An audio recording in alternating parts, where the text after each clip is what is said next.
Okay, so next up in my gaming history or memories is Game Over. This one I think caused a little bit of controversy at the time, entirely for its cover artwork, which is very unceremoniously just bam straight onto the screen. I've censored that. To be honest, it's actually not that risque. You can basically see a little bit of a nipple impression. And that's literally it, some cleavage. By today's standards, that's basically nothing. And then, you basically play the game as what I assume is like the soldier, armored soldier behind the woman in the picture.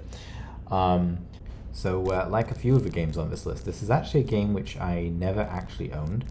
But again, when we did go around to the same family friend with the +3, they had it. And I can't, again, it's a similar thing to the Curse of Sherwood. I used to call it the Sparkle game because of, again, everything makes these sparkles when they either your character dies or your shield gets hit. And again, I have this really funny memory of basically I was basically the youngest kid in this group. My brother, who was older, and his friends were always had this attitude of like, oh, you're just a kid, you're not going to be very good at any of these games. And it was very often the sort of small form of being assholes, I guess, was that I would always get last turn essentially when we played in turns. And I actually remember everybody finding this really hard because it is actually quite a difficult game. But I think they never actually made it into sort of the outside green section there, if I'm not mistaken. Everybody, when they played it, always got like 3 or 4 screens in. And when I first picked up, because he had a joystick,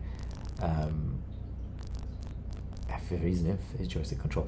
When I first picked it up, I basically like blasted my way through the entirety up until I think the first you fight like a boss, and then I died. Now the funny thing about it is that was complete fluke. Playing it again here, I'm not playing particularly well because I'm trying to rush through. But yes, this game.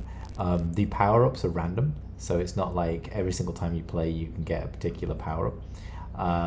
It's a lot of it's luck of the draw, and I always found that getting past a couple of these different enemies is just difficult. The best way to do it is actually to destroy those little turrets, but again, you've got to get in there and destroy them quick, otherwise you just drain your power. So yeah. This is standard sort of fast-paced platforming affair, as you can see, and lots of color clash, obviously. But yeah, it's a fun game. I actually played this for about an hour, and this is actually as far as I got in the hour section. So yeah, I never got to a different planet. I never finished any of the game. So that's Game Over. And there's a sequel, Game Over 2. Again, I have not actually played that, but again, I think the cover art there was also playing on the same slight sketchiness as the first one. To be honest, it's no worse than any of these sort of 80s standard sort of fantasy illustrations that you'd see with these barbarians standing with like a bikini-clad woman. By today's standards, it's old-fashioned, and it's perhaps you wouldn't see it.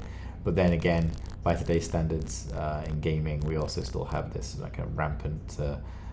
Female characters have to have their boobs out basically half of the time, which is again it's a bit stupid. But anyway, so that's it.